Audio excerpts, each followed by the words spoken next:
Thank you and welcome to the show this morning. The topic this morning is the Civil Rights Act of 1964, and we're fortunate to have with us to talk about the Civil Rights Act of 1964, Dr. Lewis V. Baldwin. Dr. Baldwin is in the Department of Religious Studies at Vanderbilt University, and of course, Dr. Baldwin, we've introduced you on so many occasions. That's and right. I think this is the first time we ever introduce you as being from Tennessee State University. Of course, I think that we all understand that you're at Vanderbilt University and have been for the last almost 20 years or so. Right. Let's have you, Dr. Baldwin, to talk about your background and other information, and so that those individuals who might not know you, and I can't imagine there being too many people who might not know you from this particular show, but to give us some information about your background, your education, and then we'll get into the Civil Rights Act of 1964. Okay.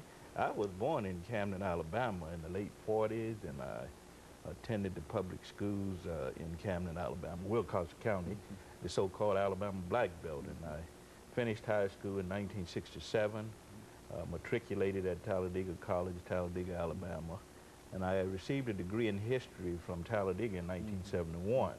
From that point, I went to Crozer Theological Seminary, and I was there from 71 to 75, receiving both the Master of Theology degree and the Master of Arts degree in Black Church History. And in 1980, I graduated from Northwestern with a PhD in the history of religions.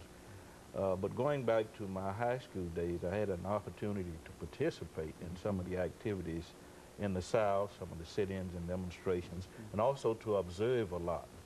And over the last 20 years, I've been writing a lot about the civil rights movement and about the connections between what happened in the protests in the South and what happened in terms of the development of civil rights legislation.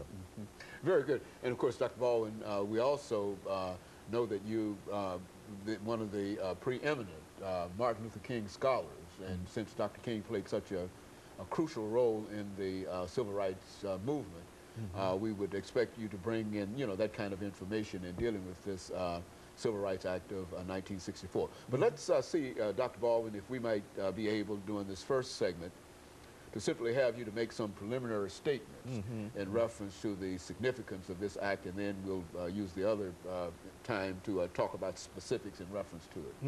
I think the first thing we have to keep in mind is that the Civil Rights Act of 1964 was the most sweeping and the most comprehensive piece of civil rights legislation introduced up to that point. You had the Civil Rights Act of 1866, which established the citizenship of all Americans, irrespective of race and color and creed. 1875, you had another Civil Rights Act, which of course dealt with discrimination in public accommodations, inns, theaters, etc.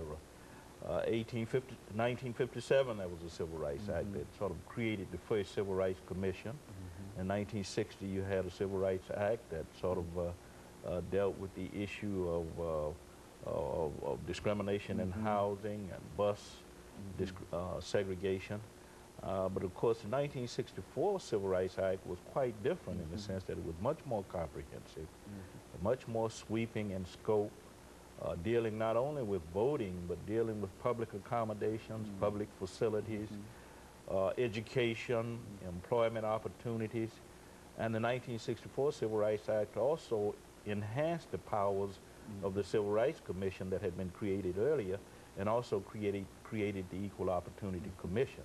So you're talking about a much more comprehensive bill when you talk about the 1964 Civil Rights Act. Well, Dr. Baldwin, you talked about all of these Civil Rights Acts, and I think one question has to be, why couldn't we get it straight? It seems to me that we started in 1866, and as late as 1964, we are still trying to get it straight. I mean, what seemed to have been the problem in terms of dealing with civil rights in this country? I think the major problem has been the lack of implementation, and also the lack of resources to make sure that the guidelines of these bills are implemented once they are introduced and passed.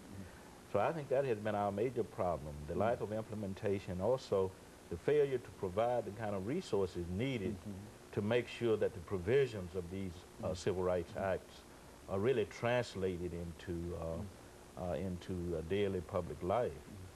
And so in a real sense, you think that the Act in 1964, as we will talk about when we come back following our first commercial break, that the Act of 1964 really is the most comprehensive That's right, act by of all far. of those other acts passed. Of all civil rights legislation passed in history, up to that point. Up to that point, Yeah, okay. yeah. And of course, let us make preparation for this first commercial break, and then we'll get back and we'll talk specifically about the Act in 1964. And we'll be back with our audience following this very, very short commercial break.